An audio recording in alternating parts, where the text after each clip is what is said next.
চলে এলাম একটি নতুন রেসিপি নিয়ে। নমস্কার বন্ধুরা, হোম ক্যাপ্টেন চ্যানেলে সকলকে স্বাগত জানিয়ে আজ একটি অত্যন্ত মজার রেসিপি আপনাদের সঙ্গে শেয়ার করছি। আচ্ছা, একটা কথা বলুন, ফরমাশ করলেই কি সেটা তক্ষুনি করা যায়? বলুন তো, রান্নাঘরের ব্যাপার। ফরমাশ এলো আলুর চপ বানাও। আরে আলুর চপ বানালেই হলো? আলুর চপ তো বানাতে গেলে আলু সেদ্ধ করতে হবে, তাকে ঠান্ডা করে চটকাতে হবে, তারপরে মশলাপাতি গুঁড়ো করে মেশাতে হবে। তা না হয় আলুর চপ করা যায়? ঠিক আছে, কি আর করা যাবে। তাই আজকে নিয়ে নিলাম একটা গোটা বড় আলু নিলাম, কাঁচা আলু, সেদ্ধ করতে হলো না। আর সেগুলোকে ঠিক এরকম করে করে স্লাইস করে নিলাম। খুব বেশি মোটা নয় কিন্তু, তাহলে কিন্তু খাওয়ার সময় ভালো লাগবে না। আর বেশি পাতলা করলেও আবার ভালো হবে না।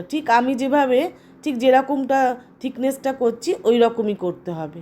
এটাই একমাত্র উপায় ফরমাশকে মেনে নেওয়ার জন্য। ঝটপট করে দিচ্ছি। আর বেশ ভালো করে ধুয়ে নিলাম। ধুয়ে নিয়ে তারপরে ভালো করে একটা আমার কিচেন টাওয়েলের মধ্যে মেলে দিলাম, মানে আর কি ছড়িয়ে দিলাম, যাতে করে জলটা একেবারে শুকনো হয়ে যায়, জলটা একেবারে মোছা হয়ে যায়। একটুও জল থাকলে কিন্তু হবে না। তো যাই হোক, এই সময় এই জিনিস সন্ধেবেলা খেতে হয় মুড়ি দিয়ে। কিন্তু এ যদি করতে করতেই যদি রাত্রি হয়ে যায়, তাহলে আর কি সে ডিনার খাবে না মুড়ি চপ খাবে? তো সেই জন্যই আজকে এই পন্থাই অবলম্বন করতে হলো। চটপট হয়েও যাবে আর খেতেও অত্যন্ত সুস্বাদু। যদি আমার এই রেসিপিটা কারোর ভালো লেগে থাকে, তাহলে কিন্তু অবশ্যই একটা সাবস্ক্রাইব করে দেবেন। আর নিয়ে নিলাম এক বাটি বেসন। বেসন তো ঘরেই থাকে, কোনো অসুবিধে নেই। বেসনটা ভালো করে চেলে নিচ্ছি, যাতে করে দানা ফানা গুটলি মুটলি না থাকে, তাহলে কি হবে, খেতে ভালো লাগবে না। সেই জন্য বেসনটা ভালো করে চেলে নিলাম। আর তার মধ্যে দিয়ে দিলাম কর্নফ্লাওয়ার। তাহলে এক বাটি বেসনে দিয়ে দিলাম 3 থেকে 4 চামচ কর্নফ্লাওয়ার। কর্নফ্লাওয়ারও ঘরেই থাকে, কোনো অসুবিধেই নেই। দোকানেও যেতে হলো না কাউকে, আর পরিশ্রমও বেশি হলো না, তাড়াতাড়ি হয়েও যাবে। দিয়ে দিলাম অল্প একটু জিরের গুঁড়ো, আর দিলাম একটু ধনের গুঁড়ো। সেগুলো ঘরেই থাকে, রান্নাঘরে সেগুলো সবসময় অবস্থান করছে।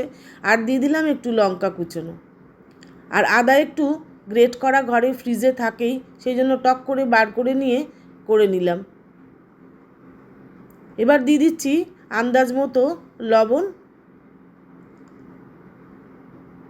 আর দিচ্ছি সামান্য পরিমাণে একটু হলুদ, বেশ রঙটা ভালো হবে।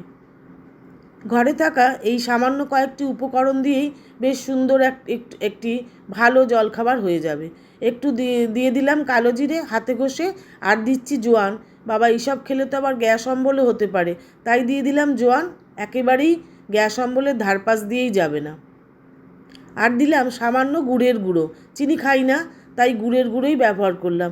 আর সামান্য একটু ঝাল দিলাম, মানে লঙ্কার গুঁড়ো, লাল লঙ্কার গুঁড়ো। বেশি ঝাল হলে আবার এই গরমে উফ আফ করবে। তাহলে এবারে সব শুকনো উপকরণগুলো ভালো করে মিশিয়ে নিয়ে অল্প অল্প করে জল দিয়ে দিয়ে একটা মিশ্রণ তৈরি করে নিচ্ছি, বা ব্যাটার তৈরি করে নিই একটা হুইস্কারের সাহায্যে। হাত লাগাতেই হলো না। এবার এইভাবেই হুইস্কারটা দিয়ে দিয়েই ভালো করে ফেটিয়ে নিচ্ছি। ফ্যাটাতে কিন্তু একটু হবেই, শর্টকাট হলো, কিন্তু ফ্যাটানোর জন্য একটু সময় লাগবেই। না ফাটালে তো আবার আলুর চপগুলো ফুলবেই না। তখন আবার শুনতে হবে, বাবা এ তো আলুর চপ হলো না, কি হলো? তো আলুর চপ তো বেশ সুন্দর করে ফুলকো ফুলকো হবে। একটু চাপা দিয়ে রেখে দিলাম। ভীষণ তাড়াতাড়ি হয়ে যাবে। আপনারা অবশ্যই সন্ধেবেলা মুড়িটা রেডি করবেন বাটিতে, আর এদিকে আলুর চপটা, এইভাবে আলুর চপটা বানিয়ে ফেলবেন। এবার কড়াতে যথেষ্ট পরিমাণে তেল দিয়ে দিলাম, কারণ ডুবো তেলে ভাজতে হবে। ডুবো তেলে না ভাজলে তো আর এইসব জিনিস হয় না। তাই তেল দিয়ে দিলাম, সাদা তেলই দিলাম। সর্ষের তেলেও ভাজতে পারেন, তবে সাদা তেলেই আমি ভাজতে বেশি পছন্দ করলাম। তেলটা বেশ গরম গরম হয়েছে। এরকম অবস্থায় দেখছি তেলটা গরম হতে দিয়েছি, আর এই আলুগুলো এদিকে একেবারে শুকনো হয়ে ঝরঝরে হয়ে গেছে। নামিয়ে নিলাম। বেশ ওটা মুড়ে রেখে দিয়েছিলাম কাপড়টা, এবার একদম শুকনো হয়ে গেছে, জল একেবারেই চলে গেছে। তাই জন্য এবারে করতেও বেশ সুবিধে হবে। এই রকম অবস্থায় এলেই এবারে বেসনে ডুবিয়ে ডুবিয়ে তেলে ছাড়বো। বেসনটা 5 মিনিট রেস্টে ছিল। এবার আরেকটু ফেটিয়ে নিচ্ছি। নিয়ে এবার সামান্য একটু খাবার সোডা দিলাম, খুবই কম, দিয়ে আর একটু মিশিয়ে নিচ্ছি। বেশিক্ষণ ফেটাতে হবে না খাবার সোডা দেওয়ার পরে। এত শর্টকাটে হয়ে যায় না, কেউ বুঝতেই পারেনি। ফরমাস করার পরে ভেবেছে পারবো না, দেখিয়ে দিলাম তাড়াতাড়ি করতে পারি কি না। আর ঠিক এই রকম হলে ব্যাটারটা তখনই বুঝবেন যে ব্যাটারটা রেডি হয়ে গেছে। এবারে কড়াতে তেলটা গরম হতে দিয়েছিলাম, তার থেকে 2-3 চামচ ওই গরম তেল তুলে ব্যাটারের মধ্যে মিশিয়ে দিলাম। তাহলে কী হবে, বেশ খচমচেও হবে আর বেশি তেলও টানবে না। এবারে তেলটাকে মিশিয়ে নিয়ে এবার টপাটপ করে আলুর টুকরোগুলোকে, আলুর স্লাইসগুলোকে ডোবালাম বেসনের মধ্যে আর ভাজতে লেগে গেলাম।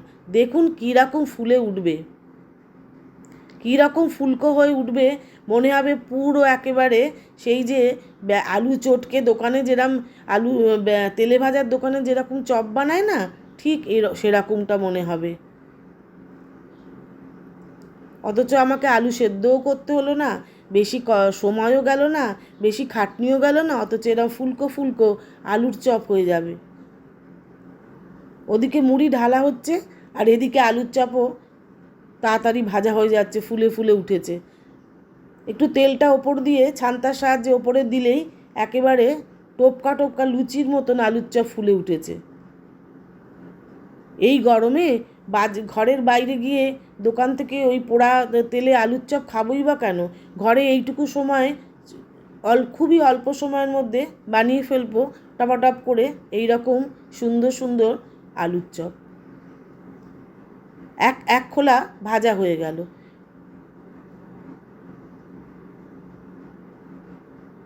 আরে এখনই খেতে শুরু করলে হবে? সম্পূর্ণ ভিডিওটা করি, ভিডিওটা করে তারপরে তো আলুর চপটা দেখাবো সবাইকে যে কী জিনিসটা বানালাম, কতগুলো হলো। এই যে মুড়ি এখন পড়তে লেগে গেছে বাটিতে, এইবার ঝাপাঝাপ করে আলুর চপটা দিয়ে দেবো। দিলেই কাঁচা লঙ্কা দিয়ে এবার যে যত পারো খাও। বেশ অনেক কটাই হয়েছে, বাড়িতে বানানো বলেই সম্ভব। দোকান থেকে কিনে এলে কি আর এতগুলো খেতে? কখনোই না। তো যদি ভালো লাগে তাহলে অবশ্যই একটা সাবস্ক্রাইব করবেন আর লাইক, শেয়ার ও কমেন্ট করার জন্য অনুরোধ করছি। তাহলে আজকে এই পর্যন্তই থাক, পরের আরেকটি ভিডিওতে অবশ্যই আপনাদের সঙ্গে দেখা হচ্ছে।